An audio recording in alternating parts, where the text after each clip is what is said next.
beberapa saat yang lalu dia mendatangi kami.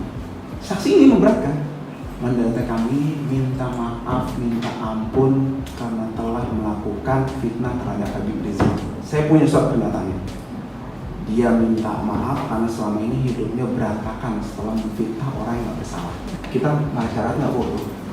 OPM itu berapa kali merangkul kekerasan, maunya dirangkul.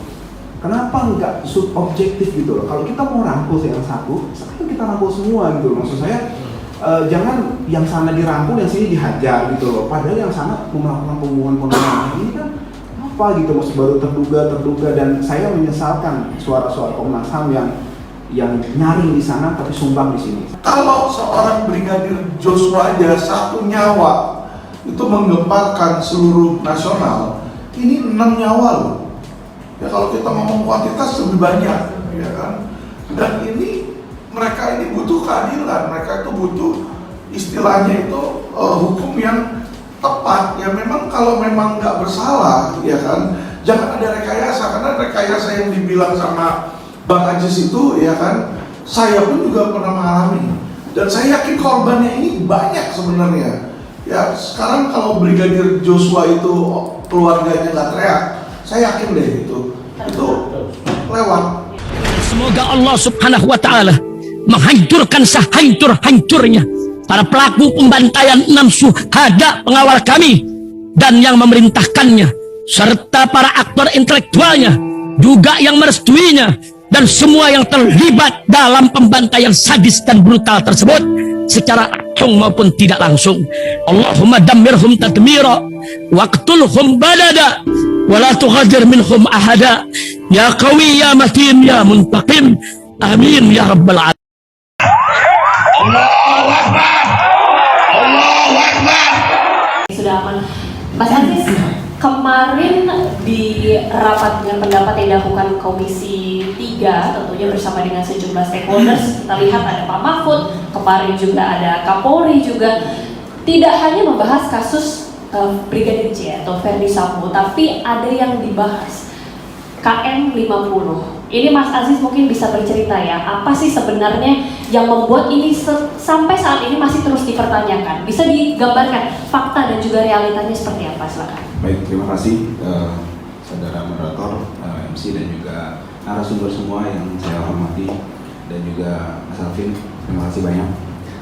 Baik, mungkin kalau saya cerita dari awalnya akan sangat panjang, tapi saya hanya poin per poin saja.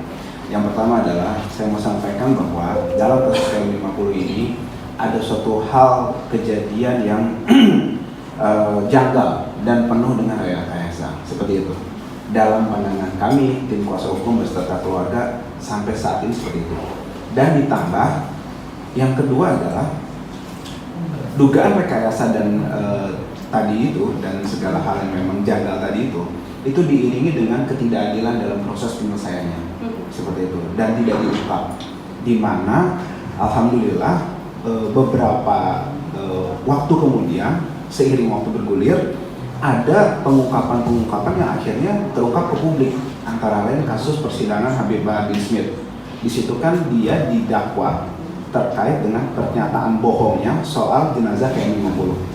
Nah, fakta di situ didatangkanlah saksi-saksi, antara lain pihak-pihak, antara lain dokter yang mengotopsi. Nah, saya sebenarnya dari awal sudah menganggap secara pribadi dan secara kelembagaan bersama kuasa hukum dan tim kuasa hukum dan juga keluarga itu dagelan lah, kurang lebih seperti itu ya. Nah, dan kami tidak menganggap hal tersebut signifikan untuk keadilan dari pihak kami. Nah, tapi saya jadi baca nih vonis ini, jadi saya baca vonis yang 50 ini, saya bongkar juga. Jadi saya kayak jadi jaksa masalah ini. Jadi saya bongkar, saya baca, saya hafalin semua, kurang lebih saya hafal, gitu kan. Saya bongkar semua karena yang dihadirkan itu menarik untuk kasus Habib Bahar itu. Itu ada dokter forensik yang memeriksa dan segala macam.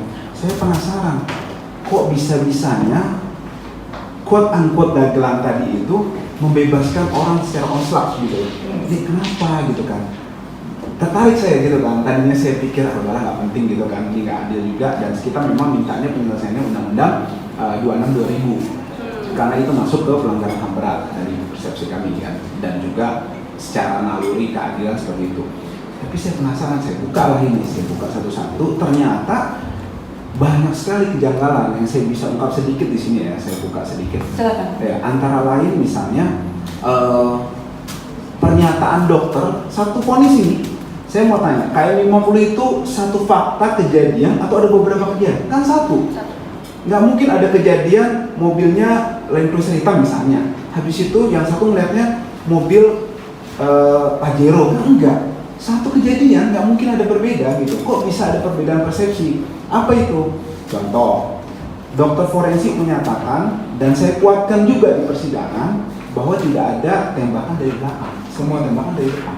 Tapi di oknum polisi yang melakukan itu mengatakan ada 2 orang ditembak dari belakang, gitu kan? Loh, saya bilang ini mana yang benar gitu kan? Terus saya lihat lagi bukti visum et repertumnya kan, di sini kan dijelaskan gitu. Saya tanya semua, ada yang aneh katanya rusuk patah depan, belakang enggak. Saya bilang apa peluru bisa belok begitu gitu. Jadi kalau habis matain yang depan dia ikut mana gitu, dia nembus belakang. Kan nggak mungkin gitu kan. Ada yang rusuknya belakang patah, depan nggak patah gitu kan. Terus saya tanya ukuran rusuk, saya kan bukan dokter. Saya tanya, rusuk itu ukurannya mana sih? Kalau peluru di sini, masa yang patah di bawah? Kan begitu kan? Nah itu saya gali terus, artinya banyak kejanggalan yang nggak masuk akal gitu, seperti itu. Dan juga akhirnya dokter menyatakan, dokter forensik ini sejalan dengan kasus yang Brigadir J ini mirip ya dari, karena dokternya sama, kebetulan dokternya sama nih, Dokter forensik itu sama, Pak Inisa Awe lah, itu sama gitu. Nah yang periksa pertama ya, nah dokternya sama, dia mengatakan setelah kita besok karena di persidangan kita, kalau di persidangan yang pertama di Pengadilan Jakarta Selatan mungkin dia ya sebut aja lah santai, karena mungkin ya saya nggak tahu ya gitu kan. Tapi kalau yang kasus Habib Bahar nggak bisa santai, pasti kita cara bisa-bisan kan. Nah dia sampai mengakui bahwa dia melakukan kesalahan prosedur dalam hal itu. Dia mengakui, ada itu bunyi di persidangan, kan ada di YouTube-nya juga, direkam sama teman-teman di media juga. Kemudian yang kedua, selain melakukan kesalahan prosedur, dia juga mengakui hanya meriksa penyebab kematian.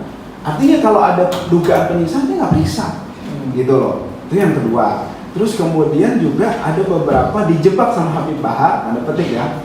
Pak, ini luka apa Pak? Ini bukan bekas siksaan. Dia ngomong sendiri, ternyata itu hasil foto-foto 6 syuhada itu. Dokter mengatakan memang itu sepertinya bukan luka lebam mayat, ini seperti luka diseret atau apa begitu. Bunyi dari dokter sendiri gitu. Ditutup tapi kita nggak kasih tahu kalau itu ini. Saya mau tanya ini luka apa, Anda kan dokter gitu kan. Nah itu beberapa kejanggalan yang saya bisa ungkap gitu loh. Nah di persidangan Habib Bahar kemarin. Dan balik lagi ke pertanyaan tadi bahwa apa sih kenapa ini membuat tidak maksimal gitu kan. Saya mau kemarin katanya Pak Kapolri mengatakan kan di RDP itu kan bahwa akan ini memeriksa novum. Saya tanggapannya sederhana saja. Mari kita tanya hati nurani ini. Kejadian waktu itu dini hari itu, kejadian pukul 1 kurang lebih. Kalau itu memang apa adanya, transparan, tidak ada yang ditutup-tutupi. Kenapa baru siang harinya? Jadi dari dini hari itu sampai sekitar jam 11, keluarga dan semua tim itu nyari mereka di mana gitu. Harusnya kan sederhana aja. Kalau misalnya memang benar para syuhada itu menyerang aparat gitu kan ada garis polisi, kemudian langsung memberitakan Pak ini penyerangan ini, tangkap semua segala macam. Ini mereka melawan ketika dari Jakarta Cikampek ke arah mau dibawa ke Polda, mereka melawan di sini, berhenti di garis polisi, kan enak tuh kan. Ini foto-foto dokumentasinya, ini mereka meninggal di sini, dipinggirin sebentar gitu loh. Itu kan logika sederhana aja gitu loh. Kalau kita misalnya ada kejadian ini memang tidak ada yang ditutup-tutupi kan seperti itu, santai aja kan. Nah sama seperti kita boleh copy paste ke kasus Brigadir J. Kenapa mesti ditutup-tutupi? Kenapa kan tinggal panggil aja semua nih, ini kejadian ini, mereka melecehkan ini saya, ini seperti ini digambar di sini, kan sederhana. Yang jadi masalah kan karena satu kebohongan udah tutupi kebohongan lain, seperti itu. Gitu. Akhirnya sampai yang kasus KM50 itu ada tempat rest areanya diratakan gitu kan. Kemudian saya mau tanya lagi, apa salah masyarakat merekam itu, disuruh dihapus, waktu kejadian kan itu kan sama TV Kompas juga dimuat kan waktu itu kan ada dan beberapa yang lainnya kan minta untuk dihapus tuh video-video itu kan. Beberapa saksi mata menyatakan demikian, kemudian juga yang saksi-saksi dari pihak kita yang kita mintai juga seperti itu menyatakan. Nah, artinya ada kejanggalan, keganjilan yang merupakan satu benang merah yang saya bisa ambil di sini selaku kuasa hukum adalah ada dugaan yang menurut saya menjadi budaya dan akhirnya bergulir masuklah sekarang kasus Brigadir J, gitu kan. Apa budaya dua ini yang menurut saya harus dihentikan dan PR kita bersama terkait dengan judul ini juga. Yang pertama adalah budaya rekayasa. Case building ini menurut saya harus dihentikan gitu kan, karena ini sangat merusak tatanan penegakan hukum dari publik ini. Yang kedua budaya kekerasan. Budaya kekerasan ini menurut saya harus dihentikan dalam institusi Polri. Saya minta seperti itu, saya mohon sebagai rakyat di situ di sini dan kemudian pengungkapan kasus KM50 ini sebenarnya sama dengan Brigadir J tadi. Kalau misalnya kita mau ungkap pelakunya saja itu menurut saya nggak terlalu sulit. Yang kita harus ungkap tadi, bongkar rekayasanya. Seperti apa sih Anda merekayasa ini semua? Gitu loh. Bisa jadi di copy paste sebelum-sebelumnya gitu loh maksud saya. Terus Anda Copy paste dari yang mana? Maksudnya kalau kasus Brigadir J tadi, rekayasanya kayak apa sih? Dibongkar itu loh, bukan cuma pelaku. Kalau pelaku itu nggak terlalu sulit, tapi itu nggak menyelesaikan masalah. Puncak gunung es tadi nggak terselesaikan. Anda merekayasa seperti apa sih? Pola rekayasa kayak gitu. Kemudian kekerasan yang Anda lakukan apa? Kan begitu kan. Kalau dua itu diungkap, kemudian pelaku-pelaku yang terlibat semua ditindak, saya yakin semua kena nanti sampai ke KM50, sampai kasus-kasus lainnya yang ada semacam dugaan case building seperti ini, itu terungkap semua gitu. Dan insya Allah kedepannya akan lebih baik seperti tujuan dari acara ini. Ini berarti langsung bahkan memberikan solusi ya kalau Mas Azri. Tapi begini Mas, tadi Mas bilang ada dua hal yang patut di-highlight ya, menjadi refleksi supaya tidak ada tindak kekerasan ke depannya. Yang satu lagi adalah tidak ada lagi rekayasa atau senario atau kebohongan. Apakah ini juga mungkin Mas Aziz melihat selaras yang dikatakan HBR ya, bahwa Indonesia darurat kebohongan? Mas Aziz melihatnya seperti apa? Ya, terima kasih. Jadi yang saya katakan terkait darurat kebohongan, yang dikatakan oleh Habib Rizik soal darurat kebohongan itu sebenarnya hanya salah satu poin yang saya ungkap di sini seperti itu. Artinya hal-hal ini kan sebenarnya selesai kalau kita jujur, kita transparan dan tidak ada yang ditutup-tutupi seperti itu. Jadi rekayasa itu ada beberapa hal, Mbak. Yang pertama, tidak ada kasus dibikin kasus. Yang kedua, ada kasus A, tapi kasus A-nya dipinggirin, dibikin kasus B. Nah, seperti itu. Kemudian ada kasus pelakunya A, nah, A-nya dipinggirin, diganti pelakunya B. Saya yakin, percaya sama saya. Coba beberapa kasus salah tangkap, salah tembak. Ini saya catat di sini ya. Menurut data, sepanjang 2021 ada 651 kekerasan oleh pihak kepolisian. Dan coba boleh dibacakan datanya karena ini fakta tentunya ya, dari Kontras. Bisa diungkap. Ya, Kontras Juni 2020 sampai 2021 terkait budaya tadi, rekayasa sama kekerasan tadi. Ini ada 651 kekerasan yang dilakukan oleh anggota kepolisian. Nah, 651 pada tahun? Pada tahun sepanjang 2020 sampai 2021. Luar biasa. Nah, kemudian juga dari jangan lupa dari pihak kepolisian ini kan ada juga pihak Densus 88. Nah, dari Densus 88 ini ada dari Kontras juga 62 kasus pelanggaran HAM gitu ketika menangkap. Jadi ada yang salah tangkap, salah tembak, penganiayaan, dan saya punya data di sini beberapa orang yang salah tembak, orang unlawful killing. Ada banyak sekali data-data di sini saya print dari berita gitu kan. Nah, di Densus terduga teroris, terduga semua tembak. Maksud saya ini nggak benar lah kalau seperti ini gitu. Saya balik lagi ke sini, saya bukan bicara agama, saya bukan bicara soal suku, ras, asal usul dan juga hal-hal yang terkait identitas. Saya hanya bicara keadilan yang di sini saya yakin semua manusia punya nurani gitu. Maksud saya ayolah kita hentikan ini semuanya gitu kan. Jadi kalau saya bicara kalau ada argumen tapi itu melawan kekerasan, kita masyarakat nggak bodoh. OPM itu berapa kali melawan kekerasan, maunya dirangkul Kenapa nggak subobjektif gitu loh? Kalau kita mau rangkul yang satu, sekarang kita rangkul semua gitu loh. Maksud saya jangan yang sana dirangkul, yang sini dihajar gitu loh. Padahal yang sana melakukan pembunuhan ini kan apa gitu, masih baru terduga dan saya menyesalkan suara-suara Komnas HAM yang nyaring di sana tapi sumbang di sini seperti itu. Itu. Oke. Mungkin terakhir ya Mas, kan kita lihat juga ini dibahas di DPR, bahkan ada komitmen dari Kapolri yang terkait kasus KN50 ini khususnya ya. Jika ada novum atau ada bukti ya mungkin akan diteruskan. Sampai saat ini mungkin bisa dijabarkan untuk proses apakah masih terus berlanjut? Kalau tidak salah udah tingkat banding ya? Nah ini yang menarik. Waktu kasus Brigadir J belum terungkap, belum jadi viral, belum booming, itu kasasinya itu karena onslaught maka nggak banding, langsung kasasi. Nah itu belum terbentuk loh majelisnya. Kita cek. Tapi setelah mencuat itu langsung membentuk majelisnya. Kemudian kapan itu terjadi? Pokoknya bergulir kasus mungkin 2 pekan lalu baru terbentuk kalau saya nggak salah ya, kurang lebih baru terbentuk. Setelah sekian lama ya? Setelah sekian lama gitu kan. Nah ini menurut saya menarik juga gitu. Saya mau coba menyambung-nyambungkan aja, maksudnya kok kebetulan pas banget gitu loh ketika lagi booming ini mau dicobain apa ini apa analisa apa ini usaha supaya kalau ini kebongkar ya ini jangan kebongkar, harus tetap diputuskan supaya segera inkrah gitu loh maksudnya gitu kan, seperti itu. Ini maksud saya yang di pertanyaan. Kemudian tadi soal pertanyaan soal novum ya. Karena ada komitmen langsung ya dari instansi Polri, kemudian juga DPR sepertinya cukup mengawal. Ya sekarang kalau bicara novum, ini kan sebenarnya garda terdepannya pihak kepolisian dan kejaksaan.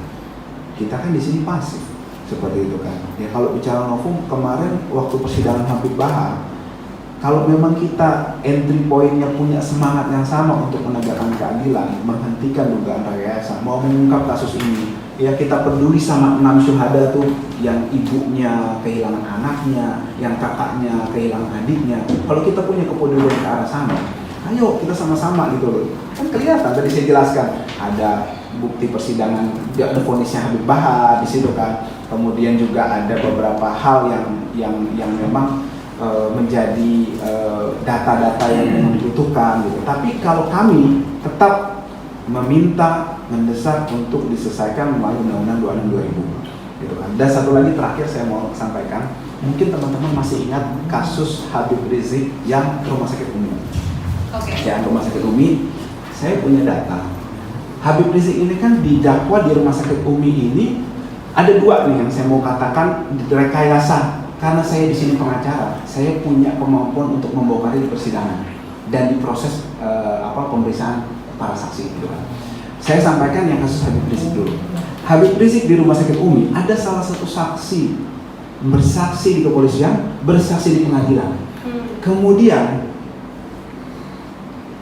beberapa saat yang lalu dia mendatangi kami. Saksi ini memberatkan. Mendatangi kami, minta maaf, minta ampun karena telah melakukan fitnah terhadap Habib Rizik. Saya punya surat pendatangannya. Dia minta maaf karena selama ini hidupnya berantakan setelah memfitnah orang yang gak bersalah. Dia buat surat keterangan di atas materai, saya minta maaf, dia cerita kronologisnya. Saya dipaksa oleh pihak oknum-oknum terkait untuk memberikan kesaksian memberatkan Habib Rizik. Saya punya datanya, gitu kan. Yang kedua, kasus Habib Bahar kemarin. Habib Bahar didakwa melakukan tindakan berita bohong, menyebarkan berita bohong yang menimbulkan keonaran. Untuk keonarannya, oknum pihak kepolisian dan pihak kejaksaan mengambil keonaran di media sosial. Ada 4 orang saksi, katanya influencer, katanya. Dalam persidangan, dia cerita, saya komen begini. Itu kan keonaran, jadi keonaran dia dari komen-komennya dia. Oke lah, kita terima. 4 orang itu di persidangan, alhamdulillah ya. Ya makanya itu tadi, kalau orang berbuat rekayasa pasti kebongkar deh cepat atau lambat. Cuma lewat pintu mana kebongkarnya? Allah kita nggak tahu. Saya penasaran, ini orang kok bilang katanya influencer, saya cek kan YouTube-nya. Ternyata 4 orang itu, 2 orang di BAP hari ini juga baru bikin akun. Hari ini juga baru. Yang lebih parah Pak, pemirsa sekalian, 2 orang berikutnya hari ini di BAP, bikin aku nih besok. Saya sampai saya lempar ke majelis sendiri, lihat sendiri. Sampai kata majelis, kamu ngaku aja. Ini udah ketahuan jelas kan baru bikin akun habis di BAP. Di BAP hari ini tanggal berapa? 30 apa? Nah, dia baru bikin akun tanggal 31. Kan kelihatan di YouTube tuh. Saya buka di persidangan. Artinya rekayasa ini nyata gitu loh maksud saya. Case building ini ada gitu loh. Nah, itu dua hal saya mau sampaikan. Ada maksud saya sebelum semua terlambat, ayolah semua pemangku yang punya kewenangan, yang punya kekuasaan, mari bareng-bareng gitu kan. Yang saya yakin saya aja yang nggak punya kewenangan, punya kekuasaan bisa kok gitu loh, punya lah sedikit 1-2 hal untuk membongkar sedikit, apalagi mereka yang punya gitu loh. Makanya Pak Kapolri saya apresiasi betul tindakan beliau, pernyataan beliau, tapi mari kita implementasi bareng-bareng untuk tadi Indonesia yang lebih baik, Indonesia bersatu. Oke, terima kasih. Kita boleh kasih tepuk tangan dulu juga untuk Mas Agus. Terima kasih atas faktanya sudah diungkapkan. Saya ingin minta tanggapan Pak Alvin sekarang terkait dengan kasus pertama ini atau mungkin cerita yang tadi baru disampaikan. Ini baru satu cerita dari sekian banyak isu, silakan. Iya, jadi kalau kita melihat hukum ya, hukum itu saya sudah bilang di mana-mana itu ada yang namanya equality before the law. Itu nggak melihat suku, nggak melihat agama. Korban kita nggak melihat korban ini adalah orang Islam atau orang Kristen atau orang mana, kita nggak lihat di situ. Makanya kenapa Dewi Justitia itu pakai penutup mata kalau di simbolnya ya. Karena kenapa? Karena mereka tuh harus membuat keputusan tanpa melihat hal-hal seperti itu. Ya. Nah, kalau seorang Brigadir Joshua aja 1 nyawa itu menggemparkan seluruh nasional, ini 6 nyawa loh. Ya kalau kita ngomong kuantitas lebih banyak, ya kan? Dan ini mereka ini butuh keadilan, mereka itu butuh istilahnya itu hukum yang tepat. Ya memang kalau memang nggak bersalah, ya kan, jangan ada rekayasa. Karena rekayasa yang dibilang sama Bang Ajis itu, ya kan, saya pun juga pernah mengalami. Dan saya yakin korbannya ini banyak sebenarnya. Ya sekarang kalau Brigadir Joshua itu keluarganya nggak teriak, saya yakin deh itu lewat, ya kan. Nah, unit yang sama yang menangani kilometer 50 itu adalah, saya tahu banget, Kamnek. Jadi orang-orang pelacaknya itu orang-orang Kamnek. Saya pun waktu itu sebagai seorang lawyer ditangkap aja nggak pernah di BAP, langsung tangkap dulu, dia bodo amat. Disel dulu 20 hari. Nggak boleh ada yang melihat, ya ini nggak boleh seperti ini. Karena ini adalah pelanggaran HAM. Penyiksaan itu nggak boleh. Karena kenapa? Polisi itu ingat loh, bukan militer loh. Polisi ini bukan militer, ini bukan keadaan perang. Di mana orang nyerang dia kesel terus tembak mati, nggak bisa seperti itu. Perang lagi ada perjanjian Jenewa di mana kalau orang sudah menyerah, mereka harus jadi POW, prisoner of war. Nggak bisa itu dieksekusi sembarangan. Ya jadi di sini benar-benar ya kan pemerintah itu mungkin kalau menurut saya Bapak Presiden, Bapak Kapolri dia tahu ya kan. Dan kalau dilihat ya kan selain kejanggalan yang tadi Mas Ajis bilang, kejanggalan lain adalah aktor-aktornya itu sama, Pak. Jadi aktor-aktor pelaksananya sama, tadi forensik sama, dan satu hal lagi. Itu sebuah fakta tadi, ternyata kita baru tahu ya, dokter forensiknya sama ternyata. Dan yang bilang bahwa penyidik-penyidik itu sudah sesuai jalur, itu adalah seorang yang namanya Brigjen Hendra Kurniawan. Ya, Hendra itu adalah Karung Paminal, yang kemarin ternyata juga masuk dalam rekayasa penyidikannya Brigadir J. Ya, di sini ini sangat disayangkan, karena kenapa?